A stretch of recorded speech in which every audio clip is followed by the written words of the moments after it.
நம்ம சென்னை சில்க்ஸின் ஆடி பிளாஸ்ட், சேவிங்ஸும் பிளாஸ்ட், கலெக்ஷனும் பிளாஸ்ட்.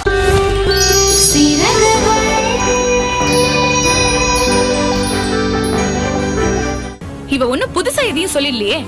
ஊர்ல இருக்கிறவங்க இப்படிதான் பேசுவாங்கங்கிறது தெரிஞ்ச விஷயம் தானே. இதுக்குதான் நான் அப்பவே பார்வதிய ஹாஸ்டல்ல சேர்க்கலாம்னு சொன்னேன். எங்க என் பேச்ச கொஞ்சமாவது மதிச்சாதானே. இப்ப நான் சொன்ன மாதிரி தானே நடந்திருக்கு.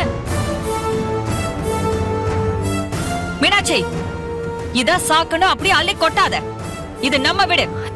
இங்க யார் இருக்கணும் இருக்க கூடாதுன்னு நாம தான் முடிவு பண்ணணும். ஊர்ல இருக்கிறவங்களுக்கு என்ன வந்துச்சு? இத நான் சும்மா விட போறதில்ல. ஏ ரேவதி, யார் தப்பா பேசுனாங்கன்னு நீ இப்ப சொல்ற?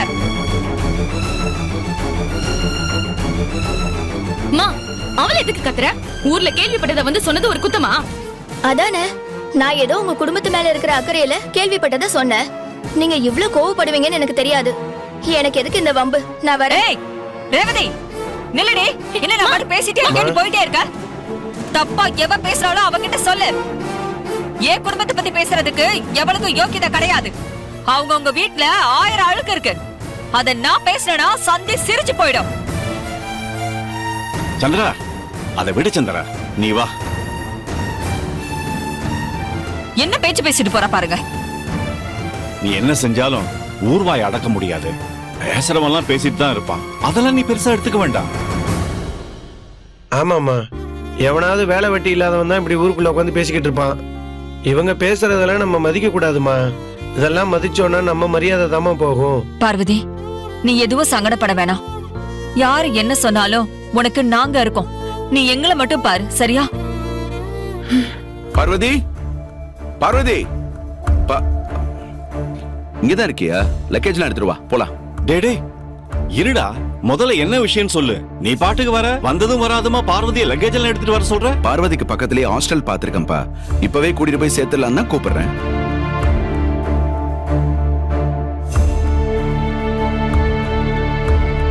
என்னடா பிரச்சனை உங்களுக்கெல்லாம்? இப்பதான் ஒருத்தி வந்து ஊர்ல எல்லாரும் பார்வதி நம்ம வீட்டுல இருக்கிறாங்கிறத தப்பா பேசுறாங்கன்னு சொல்லிட்டு போறா. நீ என்னடானா கால்ல சுடுதண்ணி ஊத்துன மாதிரி பார்வதியை ஹாஸ்டல்ல சேர்க்கணும்னு சொல்லிட்டு இருக்க. ஓ, ஊருக்குள்ள பேசுறது இப்ப உன் காது வரைக்கும் வந்துருச்சா? இதனாலதான் அவசர அவசரமா நான் ஹாஸ்டல் பார்த்துட்டு இங்க வந்து நிக்கிறேன். பார்வதி இந்த வீட்டுல இருக்கிற ஒவ்வொரு நாளும் நம்ம குடும்பத்துக்கு கெட்ட பேர் தான். இது நமக்கு தேவையா? நீ என்ன சொன்னாலும் இதுக்கு என்னால சம்மதிக்க முடியாது. குமரேசன் எங்களுக்கு செஞ்ச உதவிக்கு நாங்க எவ்வளவு கைமாறு செஞ்சாலும் அது பத்தாது. பாவம், இப்ப அவர் மக யாரும் இல்லாம நிக்கிறா. இந்த நேரத்துல நாங்க இவளை பாத்துக்கலனா நன்றி மறந்தவங்களா ஆயிடுவோம். பாவண்டா, அவளுக்கு அம்மாவும் இல்ல, அப்பாவும் போய் கொஞ்ச நாள் தான் ஆகுது. இப்ப அவளுக்கு ஆதரவா இருக்கிறது நாம மட்டும்தான்டா. இந்த நேரத்துல அவளை ஹாஸ்டல்ல சேர்க்கறது அவ்வளவு நல்லா இருக்காதுடா.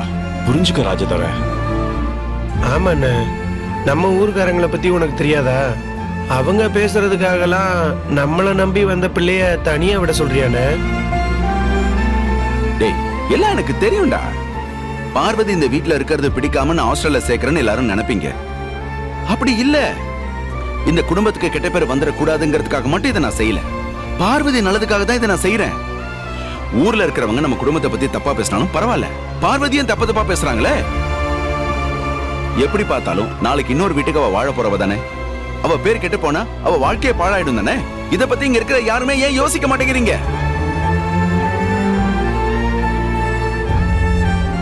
பார்வதியோடைய வாழ்க்கை நாளைக்கு கெட்டு போச்சுன்னா அந்த பாவம் நம்மள தானே வந்து சேரும். அண்ணன் சொல்றது கரெக்ட் தானே. பார்வதி நல்லா இருக்கணும்னா அவ நம்ம கூட இருக்க கூடாது. பார்வதி எங்கம்மா போறா? இதோ பக்கத்துல இருக்க ஹாஸ்டல் தானே. சனி நேரம்னா வீட்டுக்கு வந்துட்டு போறா. சொல்றதெல்லாம் சரிதான்டா. இருந்தாலும் அத்தை வேண்டாம் அத்தை. ராஜதோர மாமா சொல்றது கரெக்ட் தான். நாளைக்கு எனக்கு ஏதாவது ஒரு கஷ்டம் வந்துச்சுன்னா அதை கண்டிப்பா உங்களால தாங்கிக்க முடியாது.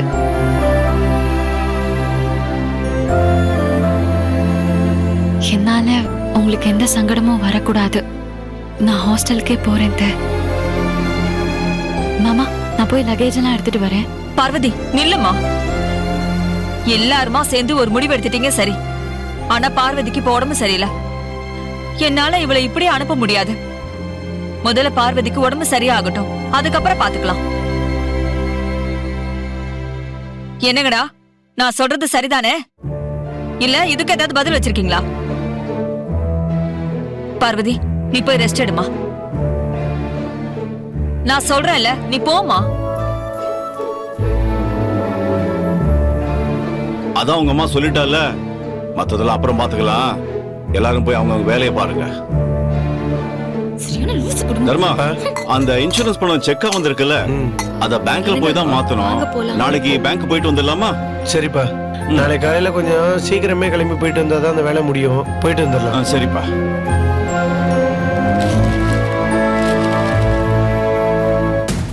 என்ன இப்படி ஆயிடுச்சு? ச்சே.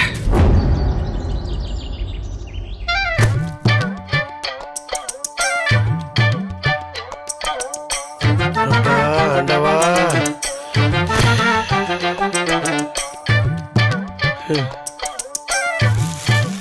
என்னண்ணே கடைக்கு வந்தது வராததுமா எது பெருசா சாதிச்சு வந்த மாதிரி பெருமூச்செல்லாம் பலமா இருக்கு. ஆமாண்டா, நான் இப்பதான் கொஞ்சம் நிம்மதியா இருக்கேன். பக்கத்து வீட்டு கலாக்கா கிட்ட இருந்து வர வேண்டிய பாக்கிலாம் வந்துடுச்சா? ஏய், அதெல்லாம் இல்லடா, இது வேற நிம்மதி. வேற நிம்மதியா? அப்படி என்ன நடந்துச்சு? ஓ, நம்ம பாண்டியனுக்கு கவர்மெண்ட் வேலை கிடைச்சிருச்சா? டேய், என்ன கிண்டலா? எங்க அண்ணன் ஒரு நாள் கண்டிப்பா கவர்மெண்ட் வேலைக்கு போதான் போகுது. சரிண்ணே, வேற எதை நினைச்சு இப்ப நீ நிம்மதியா இருக்க? அதை சொல்லுண்ணே. நம்ம பார்வதி இருக்கால, நம்ம பார்வதி இருக்காலடா, அவளை ஹாஸ்டல்ல சேர்க்கறதுக்காக கொஞ்ச நேரத்துக்கு முன்னாடி அண்ணன், அண்ணி, மீனாட்சி எல்லாரும் மும்முரமா இருந்தாங்கடா. அப்புறம் என்னாச்சு? ராஜதுரி அண்ணன் ஹாஸ்டல்லாம் பார்த்துட்டு வந்துட்டு திடீர்னு பார்வதியை கிளம்ப சொல்லிருச்சு. நானும் அப்பாவும் கொஞ்ச நேரத்துல என்ன பண்றதுன்னு தெரியாம முழிச்சுக்கிட்டு இருந்தோம்டா. அஜிஜோ, அப்புறம் வேற என்ன, பார்வதி ஹாஸ்டலுக்கு போகல. அவளை ஹாஸ்டலுக்கே போக விடாம தடுத்தது யாருன்னு சொல்லு பாப்போம். வேற யாரு? நீங்களா இருப்பீங்க இல்ல அப்பாவா இருப்பாரு? அது தாண்டா இல்ல, பார்வதி ஹாஸ்டலுக்கு போக விடாம தடுத்தது அம்மா. நிஜமாவனே? ஆமாண்டா, பார்வதிக்கு உடம்பு குணமாகற வரைக்கும் அவளை எங்கேயும் அனுப்ப முடியாதுன்னு அம்மா ஆணித்தரமா சொல்லிட்டாங்கடா. அத நினைச்சு தாண்டா நான் இப்ப நிம்மதியா இருக்கேன். அப்போ பார்வதி அக்காக்கு உடம்பு சரியாயிடுச்சுன்னா ஹாஸ்டலுக்கு போயிடுவாங்கல்ல? டேய், அத அப்பா பாத்துக்கலாம்டா. ஆனா தோனி, எனக்கு ஒரு சந்தேகம்டா. என்னண்ணே? பார்வதிய ஹாஸ்டல்ல சேர்க்கறதுக்காக ராஜதுரை அண்ணன் சொன்ன காரணத்தை கூட ஏத்துக்கலாம்டா. ஆனா மீனாட்சி எதுக்காக பார்வதிய ஹாஸ்டலுக்கு அனுப்புன்னு இவ்வளவு துடிச்சுக்கிட்டு இருக்கான்னு தெரியல. அண்ணே, இதுல யோசிக்க என்னென்ன இருக்கு? பொதுவாவே 2 வயசு பொண்ணுங்க ஒரே இடத்துல இருந்தா அங்க பிரச்சனைக்கு பஞ்சமே இருக்காது. அதுலயும் நம்ம மீனாட்சியை பத்தி சொல்லவா வேணும்? டேய், மீனாட்சி ஒண்ணும் வேணும்னு வம்பு பண்றவளாம் கிடையாது. என்ன கொஞ்சம் முன்கோவக்காரி, அவ்வளவுதான். அந்த முன்கோவத்தினால என்னெல்லாம் நடக்குன்னு பார்த்துட்டு தானே இருக்கோம். ஏய், அங்க என்னடா முடங்கிட்டு இருக்க? அது ஒண்ணு இல்லண்ணே, நம்ம மீனாட்சிக்கு பார்வதி அக்காவை பிடிக்காத காரணம் அது அவங்களோட ஈகோ தான். ஏண்டா, நான் தெரியாம தான் கேக்குறேன். ஒரு நாள் முழுக்க மளிகை கடையில என் கூட தானடா இருக்க, அப்புறம் எப்படி உனக்கு இந்த பொண்ணுங்க விஷயம் எல்லாம் தெரியுது? அது ஒண்ணு இல்லண்ணே, நீ டீ குடிக்க போயிட்டு வர்ற கேப்ல எல்லாத்தையும் கத்துக்கிறது தான். இந்த வாயினாலதான் உனக்கு காஞ்சிபுரத்துல ஒருத்தர் வேலை கொடுக்கறதே கிடையாது. என்ன சரி, அதெல்லாம் விடுன. எங்கேயோ இருக்கிற குமரேசன் பொண்ணு தானே அம்மா பார்வதி அக்கா மேல இவ்வளவு அக்கறையா இருக்காங்க. ஆமா, இதுவே அம்மாவுக்கு பார்வதி அக்கா உங்க சாதாத்தியோட பொண்ணு தெரிஞ்சா என்ன ஆகும்? டேய், என்ன ஒரு நிமிஷத்துல பதறிட்டேனடா. டேய், முதல்ல நீ பொறுமை அவசரா. நீ பேசுறத அம்மா கேட்டு போல இருக்கு. வாடா தக்கம். இங்க பாரு, அம்மாவுக்கு மட்டும் பார்வதி யாருன்னு தெரிஞ்சதுன்னா அவ்வளவுதான். இங்க பாரு, இந்த உண்மை அம்மாவுக்கு தெரியாம பாத்துக்கிற வரைக்கும் தான் நமக்கு நல்லது. இங்க பாரு, தயவு செஞ்சு நீ எதையும் உளறி வச்சிடாத சொல்லிட்டேன்.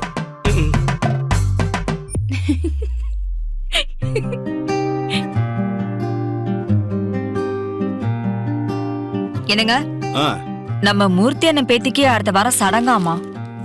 அவங்க நம்ம பசங்க கல்யாணத்துக்கெல்லாம் செய்முறை நிறைய செஞ்சிருக்காங்க. நாமளும் பதிலுக்கு செய்யணும் இல்லங்க?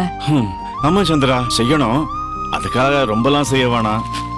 ஒரு சேலையும் குத்து விளக்கும் வச்சு கொடுத்துடலாம். தங்க விற்கிற விலைக்கு இன்னைக்கு 1 கிராம் கூட வாங்க முடியாது. சரிங்க.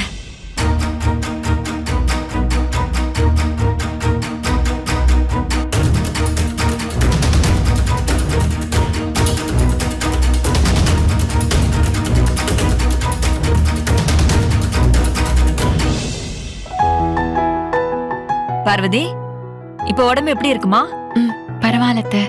தலைதான் கொஞ்சம் பாரமா இருக்கு. அது ஒண்ணு இல்லம்மா, காய்ச்சல் விட்ட கொஞ்ச நேரம் அப்படிதான் இருக்கும், அப்புறம் எல்லாம் சரியாயிடுமா. நீ உட்காரு. இருக்கட்டும், பரவாயில்ல மாமா. அட உட்காருமா. உட்காரு. புது இடம்ல தண்ணி சேராம இருந்திருக்கும். இரு, கசாயம் குடிச்சா எல்லாம் சரியாயிடும். போனா அத்தை, கசாயத்தை எடுத்துட்டு வாமா. ஆமா, இவளுக்கு இது ஒண்ணுதான் குறைச்சலிப்போம். இந்தா. தேங்க்ஸ்க்கா.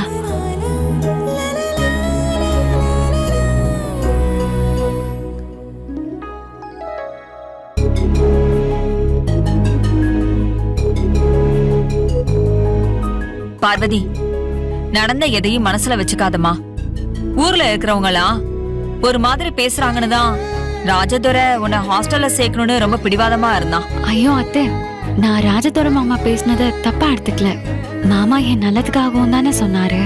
அப்படி இல்ல பார்வதி, நானும் உங்க மாமாவும் கல்யாணம் முடிச்சு இப்படி பேரன் பேத்தியோட இந்த வீட்டுல இருக்கோம்னா அதுக்கு காரணமே உங்க அப்பா குமரேசன் தான். அன்னைக்கு அவருதான் எல்லா பிரச்சனையும் முன்னாடி நின்னு சமாளிச்சு எங்களுக்கு கல்யாணம் பண்ணி வச்சாரு. அவரு மட்டும் இல்லன்னு வச்சுக்கோயேன், இந்த கல்யாணமே நடந்திருக்காது.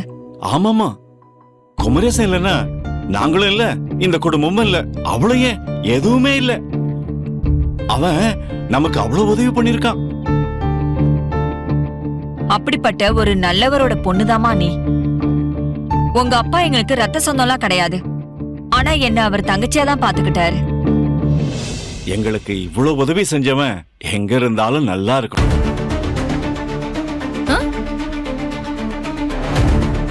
செத்துட்டாருன்னு சொன்னாரு, இப்ப நல்லா இருக்கணுங்கிறாரு. ஐயோ, உளறிட்டேனே. அப்படிதான் நினைச்சுக்கிட்டு இருந்தேன். ஆனா பாவம், அவனுக்கு இப்படி ஒரு முடிவு வரும்னு நான் நினைச்சு கூட பார்க்கல. இந்த ஆடிக்கு நம்ம சென்னை சில்க்ஸ்ல up to 50% off combo offer, uniform sari collections எல்லாம் சேர்ந்து சேவிங்ஸும் பிளாஸ்ட், கலெக்ஷன்ஸும் பிளாஸ்ட். நம்ம தி சென்னை சில்க்ஸ். நம்ம சென்னை சில்க்ஸின் ஆடி பிளாஸ்ட், சேவிங்ஸும் பிளாஸ்ட், கலெக்ஷனும் பிளாஸ்ட். இந்த ஆடிக்கு நம்ம சென்னை சில்க்ஸ்ல up to 50% off combo offer, uniform sari collections எல்லாம் சேர்ந்து சேவிங்ஸும் பிளாஸ்ட், கலெக்ஷன்ஸும் பிளாஸ்ட். நம்ம தி சென்னை சில்க்ஸ். நம்ம சென்னை சில்க்ஸின் ஆடி பிளாஸ்ட், சேவிங்ஸும் பிளாஸ்ட், கலெக்ஷனும் பிளாஸ்ட்.